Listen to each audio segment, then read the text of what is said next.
Is it better to start your business grand size, like go all out? If you're starting a restaurant, open up the whole thing, or is it better to start it as small as possible? Hey guys, this is Kyle at ProjectionHub, and in today's video, myself and the ProjectionHub founder and owner Adam, we talk about another question coming from our SBA audience. That's if you're considering starting a business and you think you might need to get financing, or maybe not. The question is it better to start your business grand size, like go all out? If you're starting a restaurant, open up the whole thing, or is it better to start it as small as possible, with a food cart or a small catering business or something like that? And our feedback on just our advice on approaching that, but also as it relates to seeking an SBA loan or something like that, what options are available to you and how that might change your decision when it comes to that. So we answer that question in today's video. If at any point you have a question or a comment or need some further detail, just leave a comment down below. We'll answer your question down there. You can also reach out to us at support@projectionhub.com and we will answer it there. So if you like the video, give it a thumbs up, subscribe to the channel, and without further ado, go ahead and enjoy this video.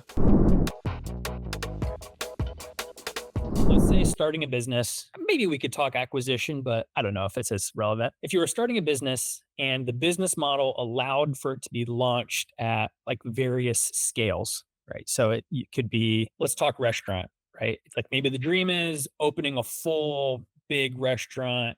You're buying the building, you've got 140 seats in there. Like it's a full thing, full kitchen. Like that's going to come with a big price tag. There's going to be a ton of equipment. There's a lot of things that got to go into that. But there are variations of that, right? You can scale that down to almost like a bodega type style thing, right? Maybe it's a small footprint with a counter, grab and go, even smaller, or maybe a food truck, maybe a food cart. There's so many different variations, I think, of someone who might have the dream of starting a restaurant that you could do before or like en route to the full restaurant. My question is, how would someone approach determining like the right size? Like, how do you get comfortable with deciding, I know what I want to do, but there's versions of it, before that, like which one do I go for? Do I go all in and I try to do the whole vision? Do I just try to like dip my toe in and try to slowly build over time? So there's different ways I think we could take this question and how we would answer it. But yeah, hopefully that makes sense. So the way I would probably think about it is that you want to set yourself up so that you're avoiding the risk of ruin. I think they call it, like you're avoiding taking such a big swing that like you default on a federal government SBA loan and like go bankrupt and ruin your life. Small risk.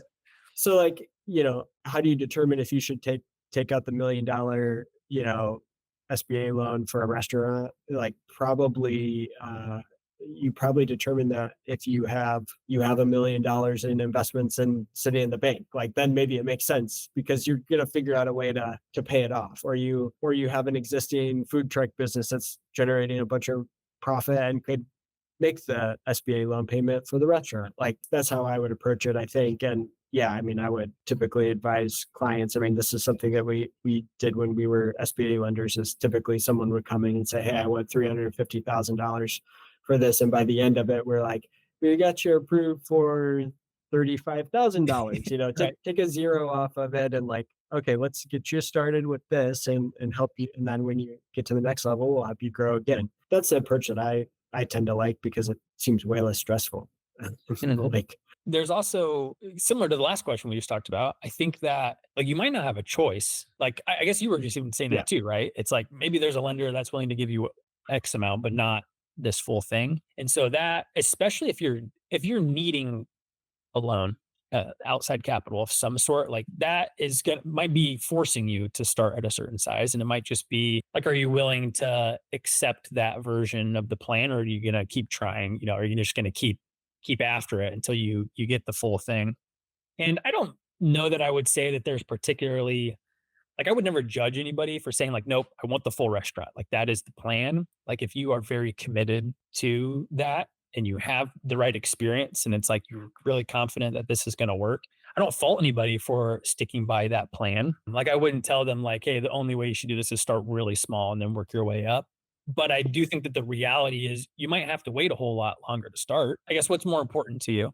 Is it like, I want to get started fast, no matter what that looks like, and I'll take what I can get and I'm confident I can get to where I want to be? Or it's, I only want to do this if it looks exactly like I want it to. And if that's the case, great. You just might have to wait for, I mean, it could take years, right? To save enough money, to find the right lender, to what does the like market look like? What does the economy look like? There's so many different factors that could go into play that mean you're waiting.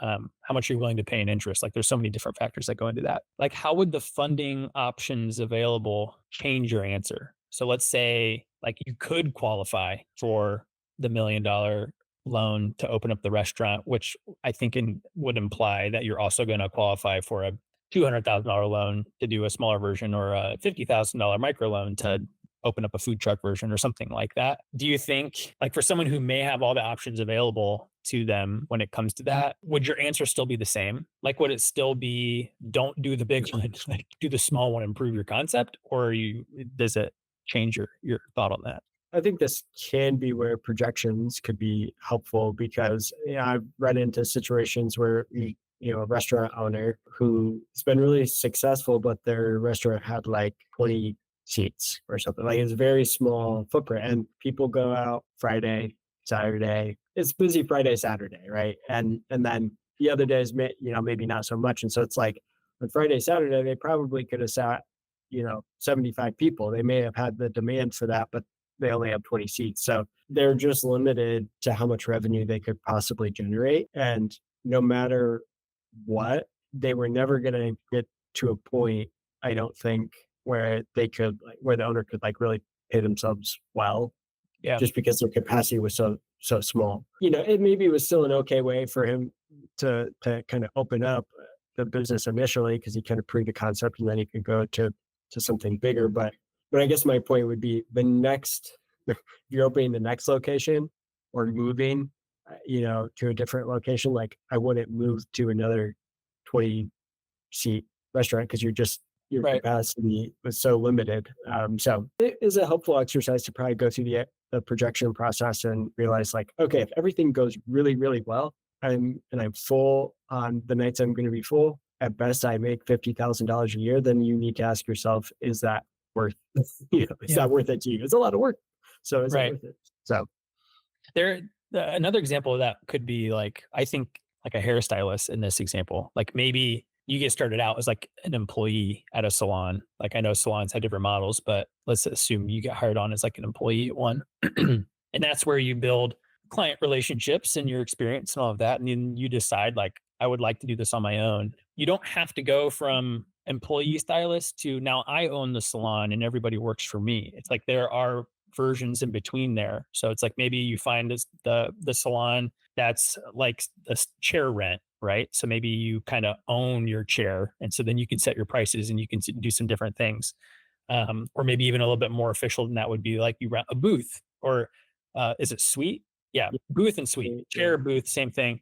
So suite, where it's like you might have your own door and like you have your own walls and like that can be your own little salon and you're building your customer base and all of that. Like there are baby steps I think between the two that are more natural for different industries. But yeah, I think sometimes people are gung ho on the really big vision and they may not have what it takes on paper to realistically get approved for that. And then can get really discouraged that it's like, well, nobody's ever going to let me start my dream. It's like, well, that's a really big love lending to the scale up.